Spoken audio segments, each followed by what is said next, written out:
하나님의 말씀은 요한 2서 1장 4절부터 6절까지의 말씀 보겠습니다. 요한 2서 1장 4절부터 6절까지의 말씀 제가 봉독해 드립니다.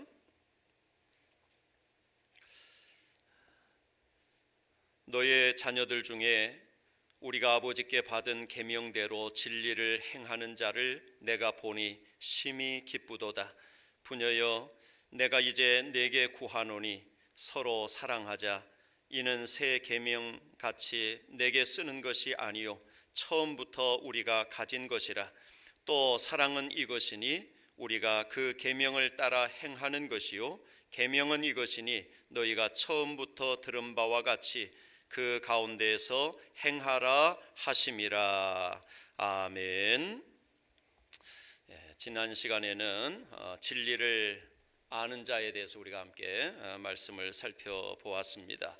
우리가 진리를 알고 그 진리를 바로 아는 데서부터 구원의 은혜를 우리가 덧입게 되어지는 것이고, 이제 진리를 아는 자를 넘어서서 우리의 삶이 진리를 실천하는 그러한 삶의 자리로 나아갈 수 있어야 한다 하는 것입니다. 그래서 오늘 말씀은 이제 진리를 행하는 자에 대해서 함께 살펴보도록 하겠습니다. 4절 말씀에 보면 너의 자녀들 중에 우리가 아버지께 받은 계명대로 진리를 행하는 자를 내가 보니 심히 기쁘도다 그랬습니다. 진리를 행한다 하는 그 이야기를 들었을 때에 요한의 마음이 매우 기뻤다라고 이렇게 이야기를 하고 있습니다. 요한의 마음이 기뻤다라고 하는 것은 진리를 행하는 자를 통해서 하나님이 또 기뻐하신다 이렇게도 이야기할 수 있을 것입니다. 사역자들에게 있어서 가장 큰 기쁨이 무엇인가 하면, 사역자들에게 있어서 가장 큰 기쁨은 성도들의 삶의 변화를 보면서 큰 기쁨을 누리게 되어집니다. 말씀을 증거하고 그 말씀대로 설교자 자신도 말씀대로 순종하면서 살려고 몸부림치는 그러한 모습이 있어야 되겠지만, 또 설교자가 말씀을 전했을 때에 듣는 성도들의 삶 속에서 그 말씀을 붙들고 살려고 몸부림치고, 그러면서 그 살아온 그러한 삶의 과정들에 대해서 때로는 이야기해주고, 또 진리의 말씀을 실천하려고 애를 썼던 그러한 순간순간들에 대해서 이렇게 들려오면 그것이 얼마나 큰 기쁨이 되는지 몰라요. 사역의 보람을 느끼게 되는 것이죠.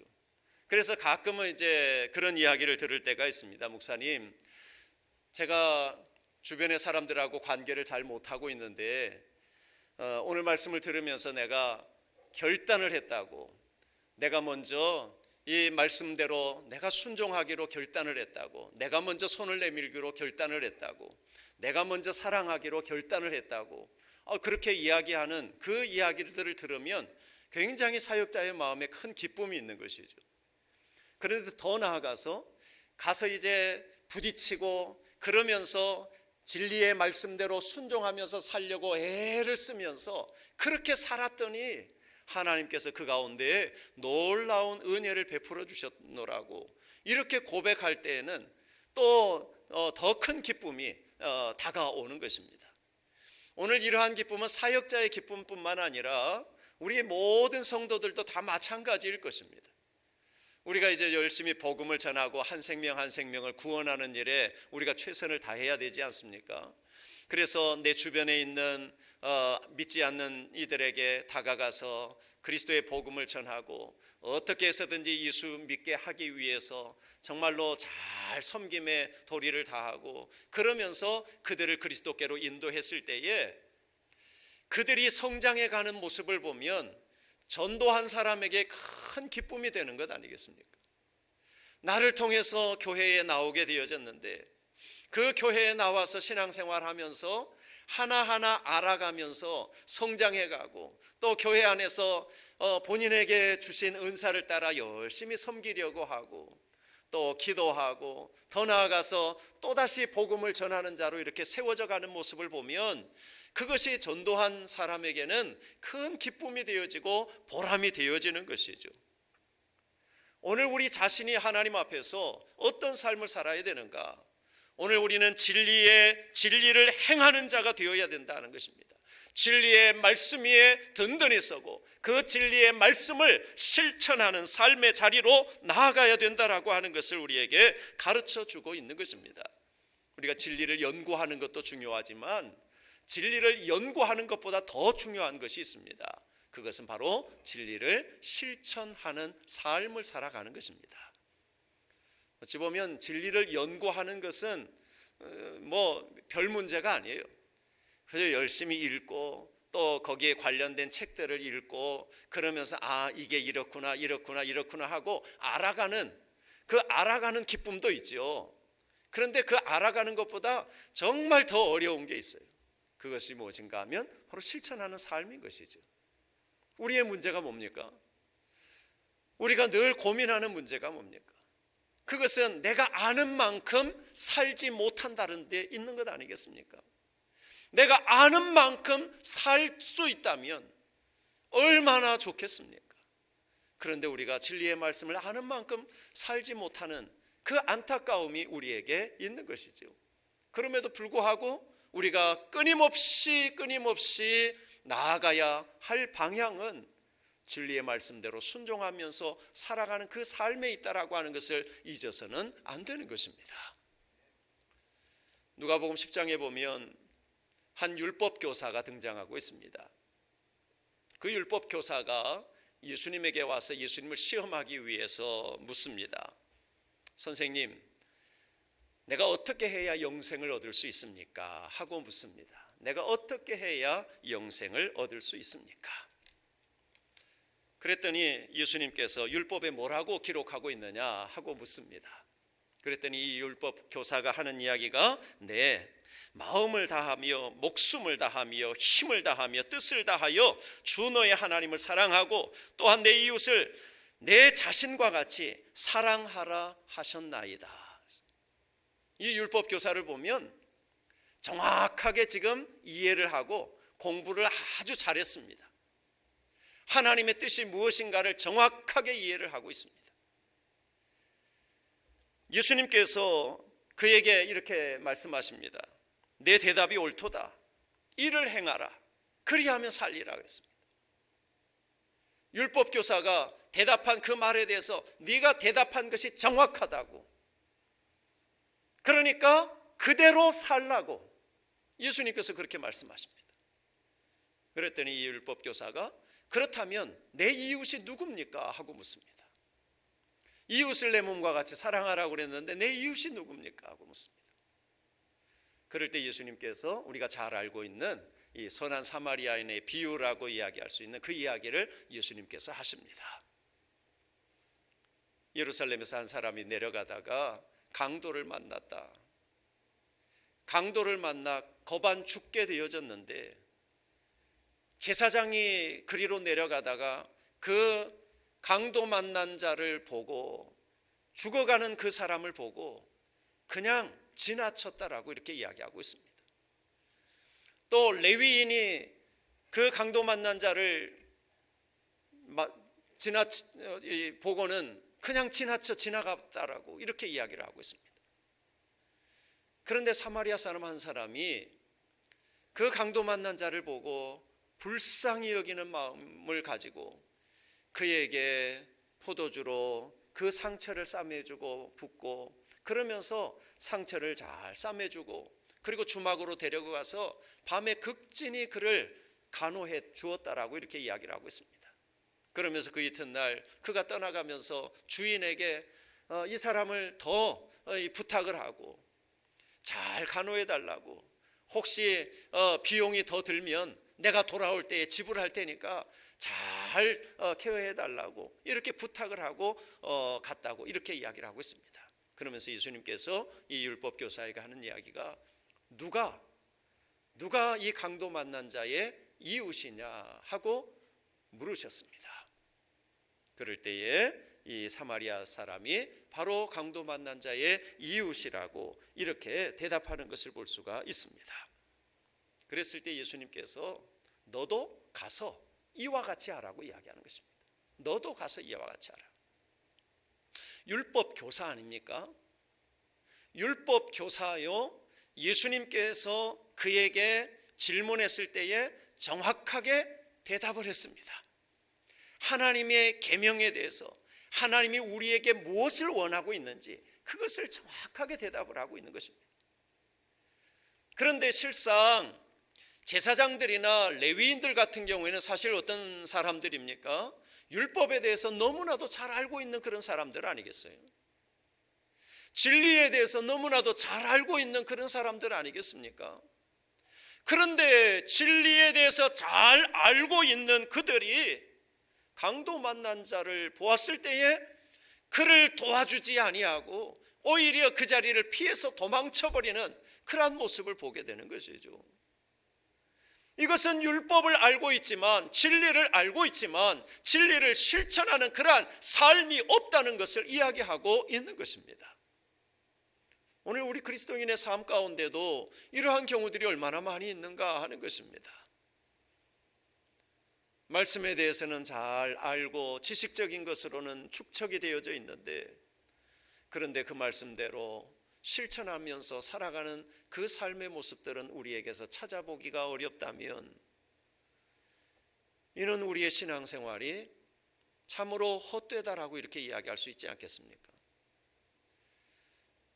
요한이 진리의 말씀대로 순종하며 실천하는 그러한 삶을 살아간다는 이야기를 들었을 때에 굉장히 기뻐하면서 칭찬하는 그러한 모습을 볼 수가 있는데, 그 다음에 말씀에 보면 6절 말씀에 5절 말씀에 보시면 부녀여 내가 이제 내게 구하노니 서로 사랑하자 이렇게 이야기를 합니다. 다시 한 번 더 당부하고 있는 것을 볼 수가 있습니다. 우리가 서로 사랑하는 삶을 살자라고 이렇게 이야기합니다. 서로 사랑하자. 이것은 내가 새 계명같이 내게 다시 쓰는 것이 아니라 이것은 이미 우리가 가지고 있는 것이었다고 이야기하고 있습니다. 우리가 서로 사랑하자라고 하는 이 말은 새로운 것이 아니라는 거예요. 우리가 서로 사랑하자라고 하는 것은 이것은 이미 우리에게 주어진 것이라는 거예요. 그런데 이 말씀을 다시 한 번 더 강조해서 이야기하고 있는 이유가 어디에 있습니까? 그것은 우리가 이렇게 살지 못하고 있기 때문에 그런 것 아니겠습니까? 이렇게 살지 못하는 그러한 부분들이 있기 때문에 다시 한 번 더 당부를 하고 또 당부를 하는 것입니다. 오늘 이러한 당부의 말씀이 오늘 우리에게도 그대로 주어지는 말씀이라고 하는 것을 우리가 잊어서는 안 되는 것입니다. 오늘 우리를 향해서 끊임없이 말씀하시는 것입니다. 사랑하라고 말씀하십니다. 예수님께서 십계명을 요약해 주실 때에 율법사가 이야기했던 대로 마음을 다하고 목숨을 다해서 하나님을 사랑하고 내 이웃을 내 몸과 같이 사랑하라고 하는 그 사랑의 계명을 우리에게 주시지 않았습니까? 그러면 이 계명을 우리가 부여잡고 이 말씀대로 순종하는 삶을 살아가는 것이 마땅한 도리인 것이죠. 그 삶을 우리가 마땅히 살아야 되는 것이죠. 그런데 우리가 그렇게 살아가지 못하고 있는 현실의 모습을 우리가 보게 되는 것입니다. 이런 우리를 향해서 계속해서 요구하는 것은 사랑을 회복하라고, 사랑을 실천하는 삶을 살아가라고 그렇게 강조해서 우리에게 다시 한 번 더 말씀해 주는 것입니다. 이 사랑이 얼마나 중요한지 몰라요. 특별히 교회 공동체가 사랑을 실천하는 삶을 살아가는 것이 얼마나 중요한지 몰라요. 이것이 빠지면 교회는 교회로서의 사명을 잃어버리는 것입니다. 더 이상 교회로서의 존재 가치를 잃어버리는 것이라고 이야기할 수가 있는 것입니다. 요한계시록에 보면 7 교회를 향해서 쓰는 편지가 있지 않습니까? 그 가운데 에베소 교회에 주님의 편지가 보내어졌습니다. 에베소 교회를 향해서 쓰여진 그 편지의 내용들을 보면 에베소 교회는 참 이 진리 수호를 위해서 애쓰는 그러한 교회의 모습을 지니고 있었다라고 하는 것을 인정해 주셨고 거기에 대해서 칭찬해 주시는 것을 볼 수가 있습니다. 진리의 말씀을 위해서 정말 누구보다도 열심히 진리를 수호하려고 애를 썼습니다. 그런데 주님께서 그 에베소 교회를 향해서 책망의 말씀을 하세요. 그 책망의 말씀이 뭔가 하면 첫사랑을 잃어버렸다는 것입니다. 첫사랑을 잃어버렸다고. 그 첫사랑을 다시 회복하지 않으면 내가 촛대를 옮기겠다고 말씀하시는 것입니다. 촛대를 옮기겠다는 것은 에베소 교회가 더 이상 교회로서의 존재 가치를 잃어버린다라고 하는 그러한 의미가 되는 것입니다. 그러니까 사랑을 회복하지 않으면 에베소 교회는 더 이상 교회가 아니다 이 말이에요. 그만큼 무섭게 책망하시는 그러한 말씀인 것입니다. 그런데 가만히 생각해 보면 왜 에베소 교회가 그렇게 사랑을 잃어버렸을까를 생각해 볼 수 있습니다. 왜 그렇게 사랑을 잃어버렸을까? 그것은 에베소 교회가 진리를 수호하는 일에 열정을 가지고 있었는데 그 진리를 수호한다라고 하는 그 명목 가지고 너무 흑백 논리에 완전히 빠져버린 그러한 교회의 모습을 우리에게 나타내 보여주고 있는 것입니다. 흑백 논리에 빠져버렸어요. 진리를 수호하기 위해서 거짓 교사들을 색출해내고 그들을 출교시키고 이런 일들을 막 했거든요. 근데 그렇게 하다 보니까 점점 어떻게 변질되어져 가는가 하면 누가 이 진리로부터 벗어나 있는가, 거기에 이제 이 눈들이 향하기 시작한 것입니다. 그러니까 결국 어떻게 되는가 하면 서로 감시하는 그런 상황이 되어버린 것입니다. 서로가 감시자가 되는 거예요. 그러다 보니 그냥 보고 판단하고 정죄하고 이런 일들만 열심히 할 뿐이지 그들을 사랑으로 용납하고 그들을 세워주려고 하고 이끌어주려고 하고 정말 사랑으로 품는 그러한 일들은 점점 사라져버렸다라고 하는 것입니다. 그런 교회를 바라보는 주님의 마음이 너무 아프셨다는 것을 이야기하고 있는 것입니다. 오늘 나를 바라보시는 주님, 우리 교회 공동체를 바라보고 계시는 그 주님께서 우리를 보실 때에 어떻게 평가하실 것인가? 우리는 여기에 관심을 가질 수 있어야 합니다. 주님이 가장 원하시는 것이 무엇일까? 주님이 가장 우리에게 요구하시는 것이 무엇일까? 그것은 한마디로 말하면 사랑이에요. 사랑. 주님이 우리를 위해 우리를 사랑하신 것처럼 우리가 사랑하라고 말씀하고 있는 것입니다. 예수님께서 그렇게 말씀하시지 않습니까? 원수까지라도 사랑하라고 그렇게 말씀하세요. 산상수훈을 통해서 그렇게 말씀하시잖아요. 그런데 이 원수까지 사랑하라고 하는 그러한 말씀을 우리가 실천해 갈 때에 실천하기가 참 쉽지 않지 않습니까? 어떻게 그렇게 사랑할 수가 있겠습니까? 사실 그렇게 사랑한다는 것은 너무너무 쉽지 않아요. 너무너무 쉽지 않아요. 너무너무 힘들어요. 그럼에도 불구하고 주님께서 우리에게 명령하신 말씀 앞에 우리가 순종하며 살아야 되지 않습니까? 그럴 때 우리가 순종하기 위해서 어떻게 해야 되는가?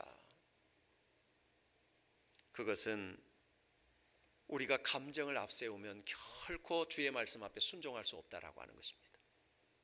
내 감정을 앞세우면 결코 주님의 말씀 앞에 순종할 수가 없어요. 그러니까 미워하는 그 감정에 사로잡혀 있으면 결코 주의 말씀 앞에 순종할 수 없다 이 말이죠. 그러니까 우리가 정말 주의 말씀 앞에 순종하기 위해서는 어떻게 해야 되는가? 그 감정을 넘어서 의지적인 결단이 우리에게는 반드시 필요하다라고 하는 것입니다. 의지적인 결단이 우리에게 반드시 필요한 거예요. 내가 주님의 말씀 앞에 순종하기로 마음에 결단하는 것입니다. 그게 중요한 거예요.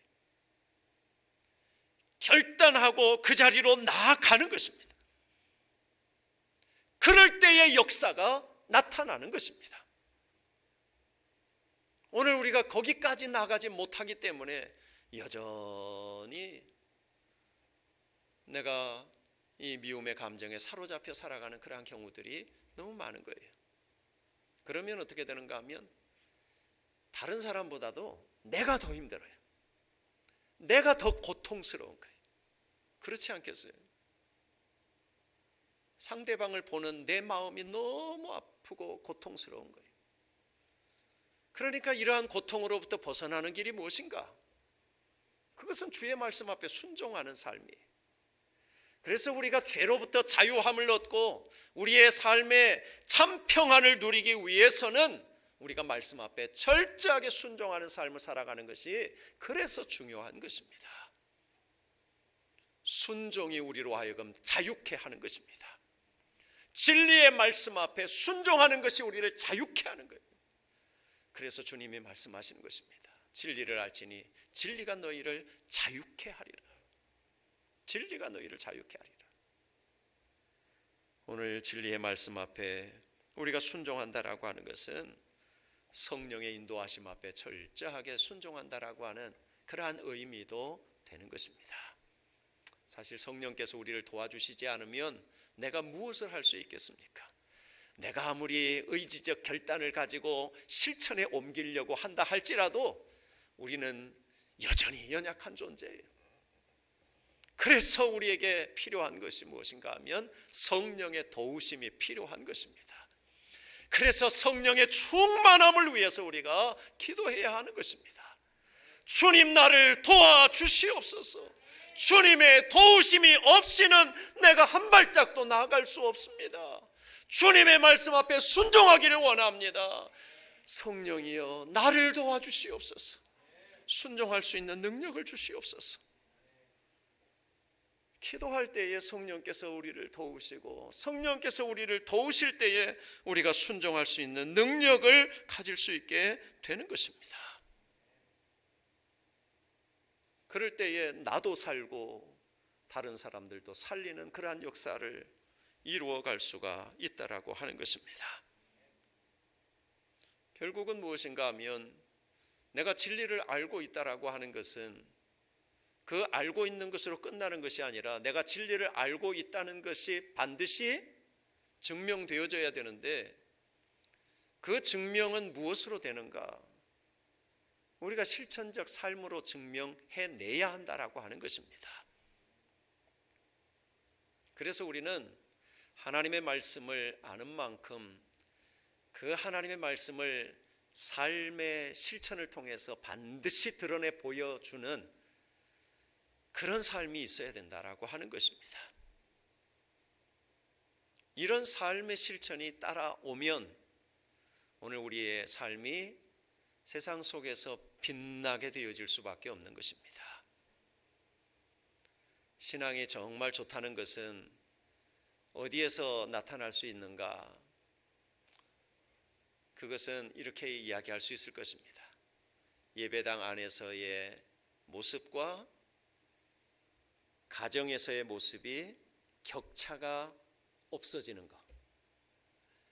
예배당 안에서의 모습과 직장에서의 삶의 현장에서의 그 삶의 모습의 격차가 없어지는 것입니다. 무슨 말인가 하면 우리가 예배당에 나와서는 정말 거룩한 모습, 아름다운 모습들이 우리에게 보여지잖아요. 그런 모습들이 예배당 밖에서는 그렇게 보여지지 않는 경우들이 많거든요. 직장에 가서는 예수 믿는 냄새를 풍기지 못하는 그러한 경우들이 많이 있거든요. 죄악된 그러한 삶의 현장에 가서 나도 동일하게 그 죄 가운데 거하는 삶을 살아갈 때가 참 많거든요. 그러면 그러한 모습이 너무 격차가 커지는 거예요. 예배당 안에서의 삶의 모습과 직장에서의 삶의 모습이 갭이 너무 큰 거예요. 여기서는 정말 거룩한 모습인데 직장에서는 그렇지 못한. 그래서 어떤 경우는 그런 경우도 있을 수 있거든요. 내 직장에서 교회 나오라고 말을 못하는 거예요. 함께 직장 생활하고 있는데 동료들을 향해서 교회 나오라고 예수 믿으라고 말을 못해요. 왜 말을 못해요? 교회 오면 내 모습을 보게 될 텐데 직장에서의 내 모습과 교회 안에서의 내 모습이 너무 다른 거예요. 이것을 들키고 싶지가 않은 거예요. 그런 경우들도 있어요. 우리가 그래서는 안 된다는 것입니다. 예배당 안에서의 거룩함이 가정에서의 거룩함으로 이어지고, 예배당 안에서의 거룩함이 직장에서의 거룩함으로 이어지고, 그래서 내가 어느 곳에 있든지 변함이 없는 그리스도인의 삶을 이루고 살아간다면 이러한 삶을 통해서 하나님이 영광 받으시지 않겠습니까? 오늘 우리가 그런 삶의 자리로 나아갈 수 있어야 될 것입니다. 진리를 아는 자에서 머물지 말고 진리를 행하는 자의 삶의 자리로 나아가서 우리의 삶의 현장이 그리스도의 빛으로, 그리스도의 향기로, 그리스도의 편지로 아름답게 바라고 쓰여질 수 있는 그런 우리 모두의 삶이 되어질 수 있기를 주의 이름으로 축원합니다. 기도하겠습니다. 살아계신 하나님 아버지, 하나님의 은혜를 감사드립니다. 우리에게 진리의 말씀을 주셨고 그 말씀대로 순종하며 살라고 우리에게 말씀해 주시는데, 오늘 우리는 지식적인 그러한 삶의 수준에서 머물러 있는 경우가 얼마나 많은지요, 실천적 삶을 보이지 못할 때가 얼마나 많은지요, 이런 우리들을 긍휼히 여겨 주시옵소서. 우리에게 성령의 충만함을 덧입혀 주셔서 하나님의 말씀대로 살아낼 수 있는 능력을 부여해 주시옵소서. 그래서 진리 안에서 온전한 삶을 이루어갈 수 있도록 은혜를 더하여 주옵소서. 감사하오며 예수님의 이름으로 기도하옵나이다. 아멘.